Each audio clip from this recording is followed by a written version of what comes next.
happen. Right. This is how we stick to the game plan. We stick to what we're good at, and the goals will come. Yeah, you don't want to see me on the court. Kelley, I'll smash you and the ball. You be like on the ground. Like, I'm too rough.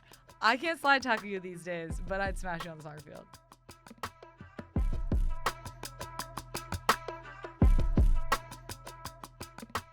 Yo, this is your girl, Lisa Leslie. And Kelley O'Hara. Yes, she is. And we are fast friends bringing you everything regarding women's sports. But before we get into that, what time is it, Kelley? What's the date? Well, today, when y'all are listening to it, is Halloween. Halloween. Happy Halloween, everybody. I'm not even really a Halloween person, just so you know. But are you not? I'm here for a costume. Well, you were up for the costume idea, and you sent me multiple suggestions. What you guys think we could have been other than race car drivers? I was thinking Clueless. Clueless was my favorite. Was my favorite of the ones you sent. All the ones you sent, though. Let's talk about this. Kind of cute, right? Well, they were all pairs. You know? Yeah. But they were all kind of like sexy girl Halloween costume pairs. No, you don't have to. You could dress it up or dress it down. I thought I picked something in the middle, like Velma and what's the other girl's name? I don't know. From Scooby-Doo. Oh. Like, all you have to do is put on purple or orange, but you could type purple or lose purple. No, you're right. But it was funny. But then I said, let's be race car drivers because we're fast friends. Because we're fast And we went with it. And here we are. See, I'm a team player. Okay, I can follow. No, 100%. You did great. You followed. You went to the store. You FaceTimed me in at the store. And I'm trying to be a sexy race car driver, guys. She's the sexy, and I'm the... not. No, well, you're also a driver. Listen, in Mean Girls. Yeah. You know how so you think you're cute? No. Oh, not that one? You know when she says that? So you think you're pretty? Well, yes, but that's not what I'm talking about. Okay. But when they go to the Halloween party and the main girl, I can't remember what Lindsay Lohan's name is. Wait, it's not a Halloween party? Yeah, well, no, it is a Halloween party, but she dresses as like the witch or like old lady or something, and then all of the other girls that she's trying to be friends with super sexy. Exactly. So like you're them. Okay. I'm her. I mixed it up with Clueless when who was that? Somebody was dressed as a bunny, remember? And it wasn't. No, that's not Clueless. That is Legally Blonde. Yes. Oh. Okay, I haven't seen Clueless, but I have seen Legally Blonde. Legally Blonde. Okay. That's so good. Well, anyway, we're here. We're fast friends. Yes. We're in our race car outfits. Have you ever driven a race car? No. Like never even just ridden? No, but I drive a Tesla and it goes pretty fast. Lisa's a race car driver all day, every day. Or do you drive fast? I do. Yeah. But I drive fast. Under control, like safe, defensive, like how I play, you know what I mean? Like I'm in and out, but I'm not like the person who's just like cutting people off, swooping in and out, no blinker. I don't drive, but my car. We absolutely have to use a blinker. Yes. I think people who don't use their blinker are the same people who don't return their TSA bins. Do you return your TSA bins? I do. Okay, good. I do. Thank God. Oh, I hear you. Yeah. You know what I'm saying? It's like the easiest thing to do. Turn the blinker on. It's just like a little boop. Turn the blinker on. That's all you got to do. That's the easiest, simple thing. Right. Return the TSA bin. Put it away. Right. I don't understand why you left it here. Yeah, exactly. Well, anyway. So listen, I just gotta say the outfit idea, amazing. Glasses, I can't see. Lisa can't see. She's okay. Well, I guess done. I mean I can see with mine on, but I will take. You'll take them off. Yeah. Okay, but I do want to say last thing about our race car outfits. Okay. Somehow, some way, we need to get in a race car together. How fun Kelley, would that why be? do you always want to do stuff that's like so out of my wheelhouse? The Wait, race why? car? Who's driving? You? I'll drive. No, I'll drive.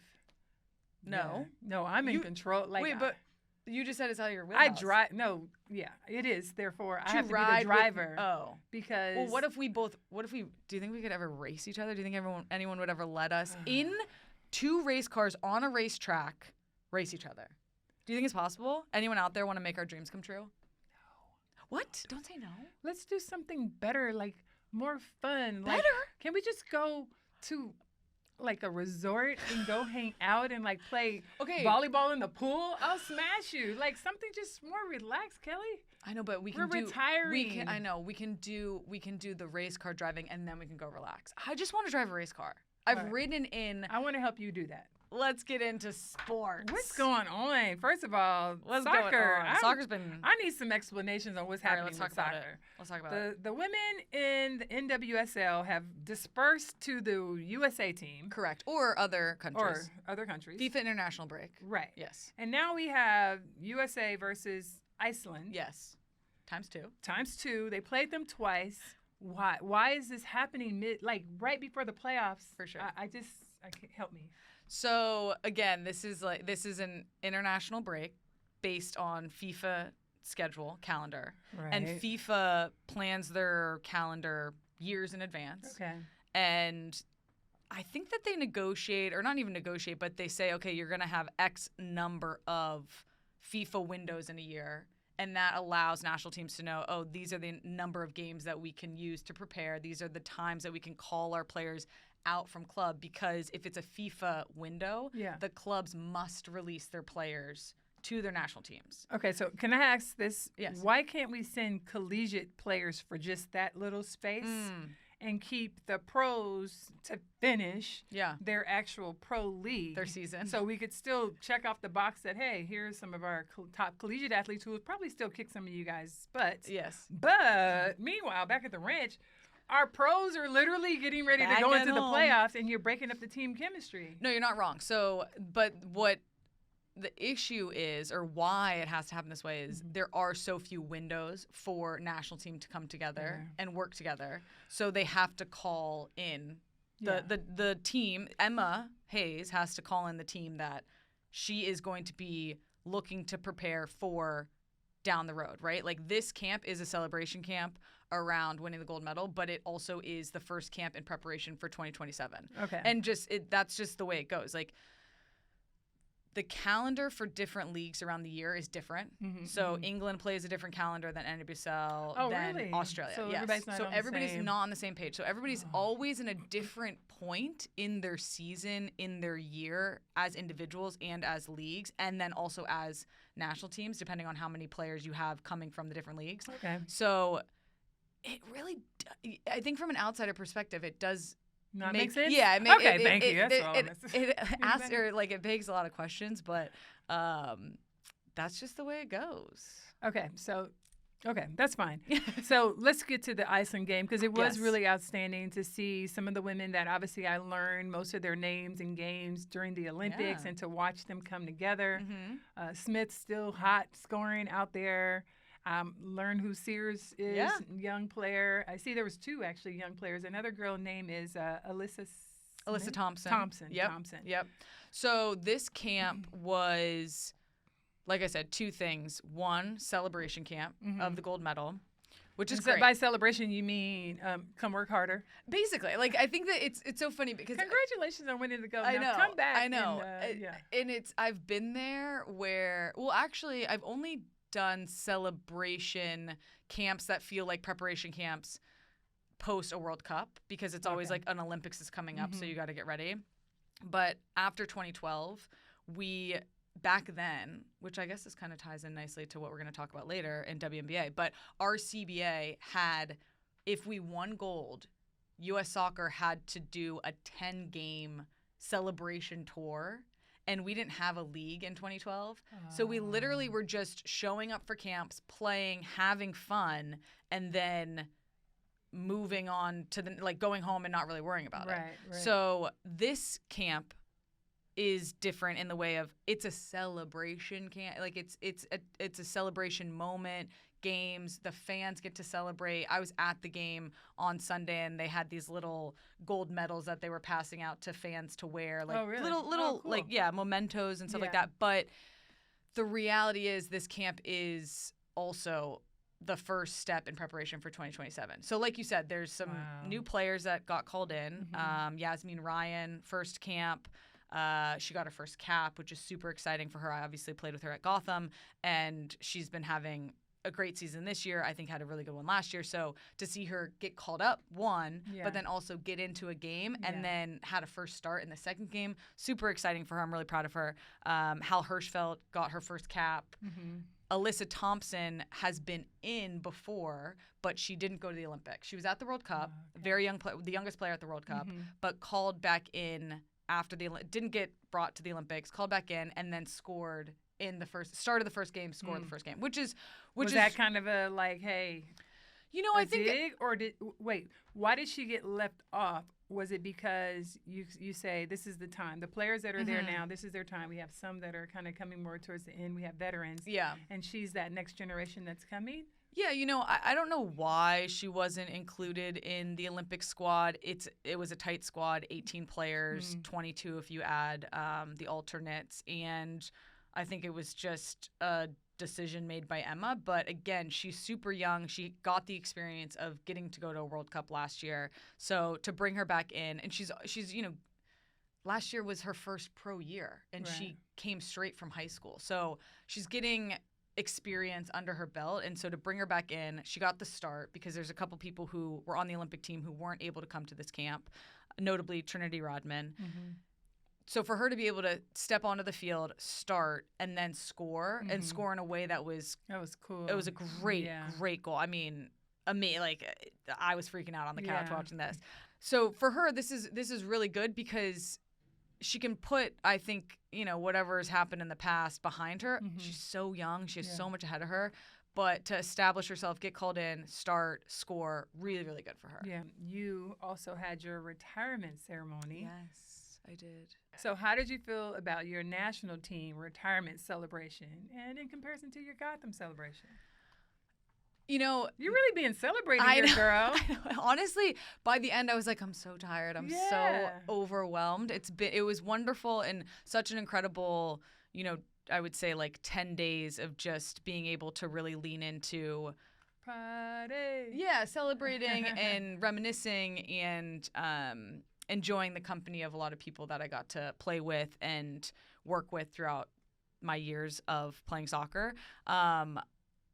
This weekend for U.S. Soccer, the U.S. Soccer celebration, retirement, whatever, was just my family. So my whole family got to come because it was in Nashville. My sister was able to drive up from Atlanta with her baby. Yeah, with her 4-week-old. So Coco made it.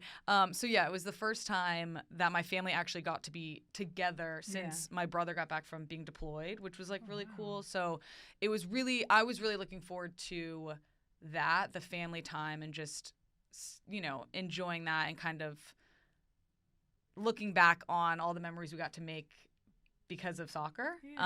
So that was really special. Family sacrifice. Exactly. Can you think about like any of those stories where you think about maybe even with your siblings or with your parents, like is there any road trip or anything that your parents and family sacrificed for you to be able to play? I mean, the whole thing. I think you think about what your parents do to give you the opportunity to chase your dreams. Yeah. And you're a parent now. Like I'm not that yet, but now that I'm an adult, knowing what it takes, like they sacrifice. Yeah, exactly. They sacrifice so much to give me every opportunity to reach the highest level that I could. And I'm so thankful for that. And, when I think about club soccer days or like youth soccer days, I think about being in the car with my dad, driving to games on a Saturday morning, listening to oldies. That's the memory that I think about when nostalgic moment. Yeah, exactly. Especially certain songs can trigger that. Oh too, yeah. right? Oh yeah. I will say though, it was the national team celebration. What I realized was like, I guess I knew this already, but that train just keeps moving. They're well oiled, right? Exactly. Like and national team did a wonderful job. They took such good care of me and my family this weekend, and it was a really nice way to like really, really close the door in the chapter. But it felt very much so like, all right, check the box, like move on. They've got things they got to do. It's plug and play. But exactly. You learn that from college. I felt like that's the first time I realized like this is really just a business. 100%. Because at SC, even like for the football players, they're not allowed to put their names on the back of their jersey. So it's kind of like the numbers just switch over and it's just a different quarterback and it's a different group. And the same for basketball. And I was like, wow, it's such a business that you have to learn to approach it as a business also, right? True. And so it is, but they also appreciate all that you've contributed. For sure. But no, it was a very special weekend. I'm so thankful for everything I was able to accomplish with that team. And I'm excited to be a fan of that team now. And I'm excited that the celebrations are over. Yeah. Vacay. Yes. So tell me this, the U.S. team is going to be playing Argentina. Yes, tonight. Argentina, they have a very rich football history, especially on the men's side. hopefully it continues to grow on the women's side. They will be a good team. I think they'll obviously pose a very different challenge than what Iceland gave us, just because of style of play. Yeah. Iceland is very low block, sit in that, and unclear what Argentina will do tonight, or I guess this will be coming out, so don't go looking for the game tonight. It was played last night. Go watch the highlights. Right. But I think I think it's nice to close out this camp with a different opponent than Iceland. Like you said, we played them twice. That's 3-1, 3-1 though. That's nice. It is nice, but very different games. Yeah. First game we came out, scored first. Iceland equalized, and then we scored 2 late goals, which that combined with the second game of Iceland scoring first, and then we were still able to come back and score those 3 goals. Yeah. What I saw from that was a sense of, I know what we're doing out here. We know what we're doing out here. Stick to the game plan. Keep doing what we've been told to do, and it's going to come. And I don't think that the team looked rattled when they went down 1-0. Obviously, it's not great to get scored on, but I think that is a testament to Emma's influence already on this team. I get the sense that she has been like, shit's going to happen. Right. This is how we stick to the game plan. We stick to what we're good at, and the goals will come. And that was seen in both of those games. Okay, 2 questions. Yes. One is, do you guys normally get rattled if someone scores first? Because there's so much friggin' time in the soccer game. Like, I would feel like you're like, we got 45 to 60 minutes left. Yeah, I feel like there's more pressure in baseball. Like when like we saw with the Dodgers and Yankees, it's just like so much space in scoring where you feel like there's not enough time. But sometimes the score is like 1 for a whole hour. Yes. Like you still should feel like you have an opportunity at least to tie it up, right? For sure, yeah. But that just comes from experience and maturity and knowing that like shit's gonna happen. Okay. Soccer's about riding the waves. Yeah. It's ebbs and flows. Sometimes you got to weather the storm. But if you are confident and believe and are all on the same game plan, you're going to be able to execute at some point because there's enough time. Okay, well, here's my other soccer question that maybe people already know the answers to, but clearly I don't. Why is it that when, let's just say USA or even Gotham, they're dancing up the field? Yes. And now the ball is across half line, right? And so now they're getting closer to their goal. And then they kick it back and kick it back and kick it all the way back to the... Why do they reset all the way back to the goalie? Keeper? Yeah. And then we were so close already to the goal. For sure. But the reality is we're so close to the goal and we moved it in a very methodical way. Their entire team, they have 11 players behind the ball now. There's not enough space. Oh, it's so too congested. And get it Let's bring them out, bring the ball back, circle it back around, pull that, and that will hopefully pull out the other team and create more opportunity and more spaces, right? You're welcome. That makes so much more sense. Yeah. Because I'm like, she was right there, but I get it. So was the defense. So the defense is set, and you really don't want to attack against a set defense. You'd prefer the defense to get a little stretched out. Yeah, you just want to have more space to operate in. It all makes sense, guys.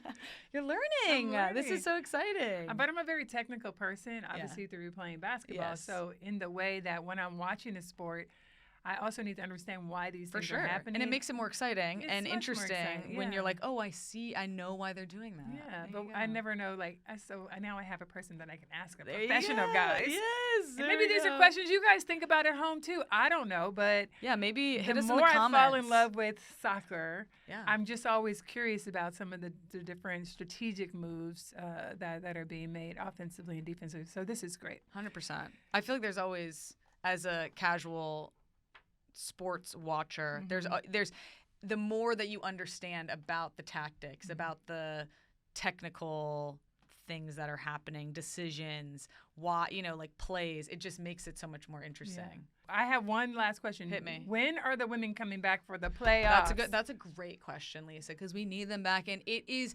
decision weekend. Yes. Unfortunately, not decision day because NWSL, you messed it up. But this weekend is the last weekend of NWSL regular season. Okay. Playoff positioning and teams will be decided. Yes. That happens starting Friday through Sunday. So we will be in, so the next time I see you, We will know who's in playoffs, who's playing who, and what the quarterfinals are going to look like. So Portland's still struggling to get in? Portland, Louisville, and Bay are all on the bubble. TBD. Yes. But okay. next time I see you, we'll know. We'll know. Yeah. All right, cool. All right. Soccer's a wrap. Now we're moving on to basketball. And again, Liberty won. Go Liberty. The whole thing. Liberty won. Off season is upon us. Off season is upon us. In the WNBA. Yes. God, you guys get so much time off. Yeah, it's a whole another year happening. A whole nother conversation. Which brings us to what I want to talk to you about. CBA. CBA. The players have bargaining agreement. Correct. The Yes. players have opted out. Yes. So talk to me about that decision and what's going to happen now.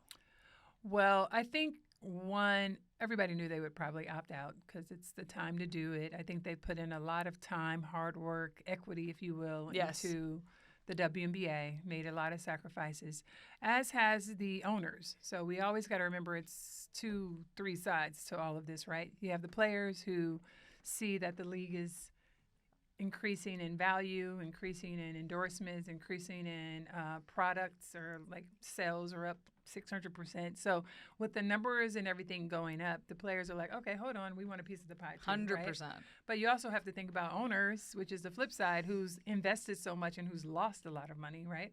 So everybody's sort of like, okay, first of all, we need our money back. All the money we've invested. Yes. Right? But then the players are like, wait a minute, we put in all this time and hard work, so we need some money too. We are your asset. This is going to be tough because, at the end of the day, I know that the WNBA wants to do the right thing and make the best decisions for everyone. You have owners on one side, you have, players on the other, but nobody wants to see the WNBA go away. You don't want to see them striking in any of that. So I feel really confident that they will come to an agreement that probably, hopefully, makes everyone happy, increasing the salaries for the women, for a lot of the owners to be able to get, what they're due as well, and find a happy medium. Is it going to be probably the most for everybody? No, because you got to find a happy medium for both sides. So it's a really tough position to be in. I think I went through. Yeah, I was going to ask, have you done this before? Yes, I went through this. I was not the president or anything, but I participated in all of our meetings at the table to try to get our deals closed all the time with the WNBA and our lawyers and just everyone, because nobody wants to see stoppage of play. Like, we can't afford for that to happen. So Neko Gumake is the president of Player Association, and, everyone will do the best that they can to get the best deal possible, and I'm really confident in that. It's one that the WNBA, which they've always told us also, it's like we can't survive it if we have a lockout. Yes, a strike. Like we can't. Or, Oh, you're saying the WNBA has said that to players in the past. In the past, so they put pressure on the players. It's sort of like, as in the WNBA will not survive if we lock you guys out. Correct. Like, interesting. Like, we're not the NBA, and we may not survive that. Interesting. So, which is possibly true. I'm not saying it's not true, but we don't know that, and we don't really want to see if that's true or not. No, we kind of want to make it happen. Yeah. No, I mean, I've been a part of this on the soccer side, and it is interesting how there's two sides. WNBA being like, oh, the league won't survive if you guys go on strike or if we have to lock you out. Correct. And there's the other side of, as a player, if we strike or they lock us out, we won't be making a paycheck. Where's the money coming from? Right. And that is a very real concern and something that has to be considered when making decisions and when you're negotiating. It's not easy. It's not easy. That's why I know that the WNBA, I believe, on their side, wants to get the deal done and get a deal that's fair for everyone. But then you have the players' side who's like, listen, we've made sacrifices. We've done everything you guys have asked us to do, and, we want our fair share. So I'm hopeful for both sides to get to a resolution. Okay, that makes me feel better because I was concerned that there would potentially be 2025 would be up for. No, 2025 is happening for sure. We're going to see the WNBA. The problem is who's going to be coaching all these teams. Speaking of, great segue. Yeah. I feel like every time I open Instagram, Just Women's Sports is reporting another coach has been fired, resigned, or I don't know, went on vacation. Resigned is the word for we fire you, but you can go ahead and go home. Exactly. So what's the deal? What is this normal? Does this is an unprecedented number of like coaches, first off, that are organizations that have fired or let go or whatever the cute words are. They don't have a coach. And also GMs. So, but what's happening, I really do believe that the numbers and the support that the WNBA has received has made people really look at their organization and go, do we really have the best of the best here with all this attention? Are we listening to our players? Is everyone happy with where they are? Now that fans get to chime in, they're not happy with some of those coaches. Certain things happen behind closed doors that we don't know about that's not a good fit. So I think all of those things have really come to a head. And now organizations, I think sometimes people had a WNBA team as a write-off. You know, it's kind of like, oh, they own other stuff, but the WNBA team is a write-off. And then some owners are really like, no, I want a championship here with my team. And so I think we're seeing just a shift in how focused the owners are with their team and the viability, and do you have the right people in those places? And then you look also, that's one part. The other part is, why do they keep recycling coaches who have not had any success? I was going to ask, are all these firings, are all these coaches just going to pop up in another spot?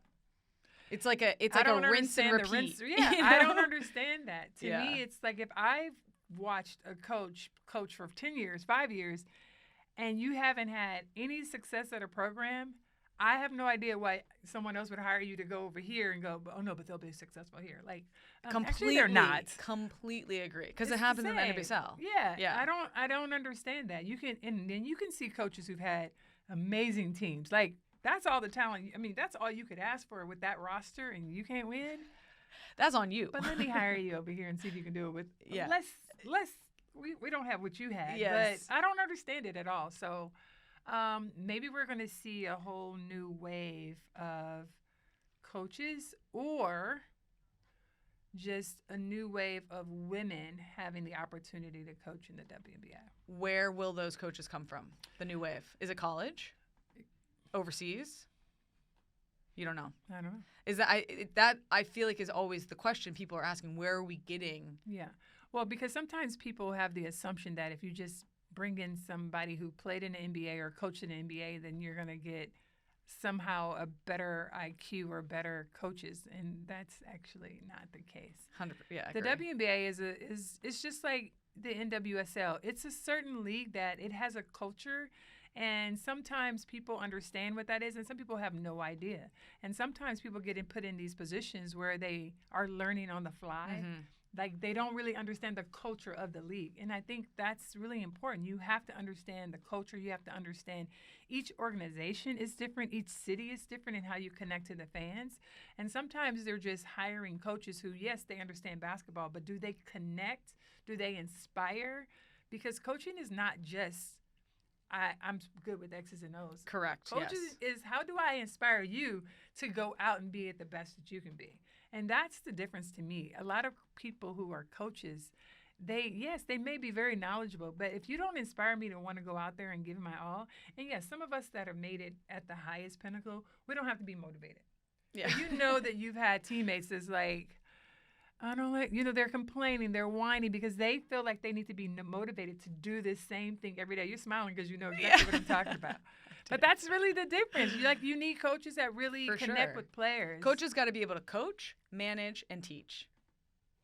Those I think are the three biggest pillars of coaches. And I think that these leagues find people who can do one of those things. Yes. But you got to have all three to be successful. And connecting with community and the fans is just as important as connecting with your team.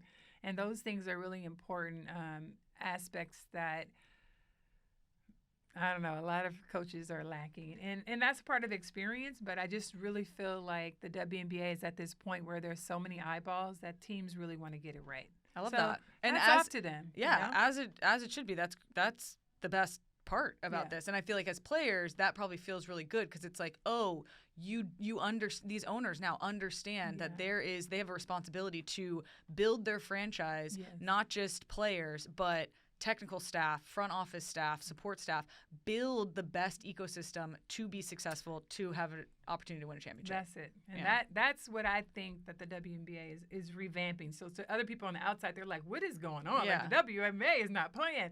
But they're not because the spotlight has grown in a way that they want to put out the best product possible. Pressure's on. The heat is on. The championship weekend. It got announced. NWSL championship weekend. Maybe we should drive some cars in Kansas City. Oh my God. No, just kidding. We are going to be in Kansas City Thursday, November 21st. November 21st, yes. In Kansas City. Come out, hang out with us. We're going to put on a live show. It's going to be so fun. Come talk to you girls. Probably a little unhinged. We'll take a few photos with you, answer some questions. Maybe drink a couple beers. Yeah. I will. Not you me, won't. but you. She'll drink I'll water. be there. I'll be there, and we're going to have a party. Yes, we are coming. Just Women's Sports will be there for you guys. And thank you so much for all the support. Seriously, you guys have been supporting us. We love you guys. Yeah. And let us know if there's anything you want us to talk about, if you're interested in. Lisa, you got to let me know. You got to come again with more soccer questions. I got to keep teaching you. I know. Soccer, I'm feeling soccer. Yeah. I really, really like it. I really like it. I like it's long. The time, that's the only thing. Commitment. The time is a serious, like you can take a nap and wake up and it's like, oh. To be fair though. What? I mean, technically from start to finish, basketball game is the same amount of time as a soccer game. No, we only run like 3 miles. You guys run like 6 miles. Correct. We are moving more, but the time. You think the time is Yes. As a fan, yeah. When I turn that TV on to the time that I turn the TV off, soccer game and basketball game, because you guys have so much stoppage. You get to lollygag, you get to chit chat, you get to drink water, like y'all need some water, eat some popcorn. Yeah. Okay. It's about the same time. Yeah, it just feels different. You guys chasing the ball and us dribbling the ball is just like crazy. But I love it. I'm like really enjoying soccer. Okay, one day we got to get you out on the field. Oh, can we do that? Yeah, we should do that. We should definitely. You should be on the field, and then I can shoot some hoops, and you can give me pointers because my shots. But you've shot basketball before. I've never. I can't even imagine seeing you try to kick a soccer ball. I could kick a ball. You think? Really? Why couldn't I? Why wouldn't I? I don't know. I just. Okay. Do you kick? You kick with the side of your foot? Both. Side, laces, outside, back. Let's go 1v1 soccer and then 1v1 basketball. Bro, you are a pro soccer player. That's like you were a pro. Yeah, you don't want to see me on the court. Kelley, I'll smash you and the ball. You be like on the ground. Like I'm too rough. You've asked me about my trash talking, and I know that I'm like, oh, I say like, oh, gotta be faster than that. Yeah, baby stuff. Yeah, I'm a little sweet with the trash talking. Like I'm a little cute. Yeah. I wasn't cute on the field. I know. I can tell you that right now. I heard that your teammates said you were. Yeah. I was a psycho. Yeah. They said you was crazy. So if you think you can smash me on the court, I can't slide tackle you these days, but I'd smash you on the soccer field. Oh, I know you would. That's I'm saying, but you acting like you want a challenge. Like I got to get past you. I kind of feel like if I just like run around, like try to. How agile are you these days? Probably more than me. Honestly, what are we even talking about? That's a wrap. All right, it's on. It's on, Let's y'all. go. Y'all gonna see some video from some of this stuff because we're not just talking about it. All right. That's it. Later. Everybody have a safe Halloween. Yeah, you guys vote. have fun. Vote. Oh my gosh, I Vote. already voted. I'm voting this weekend early. What are you doing? We gotta beat those lines, baby. Oh. Yeah, put your glasses on. Go.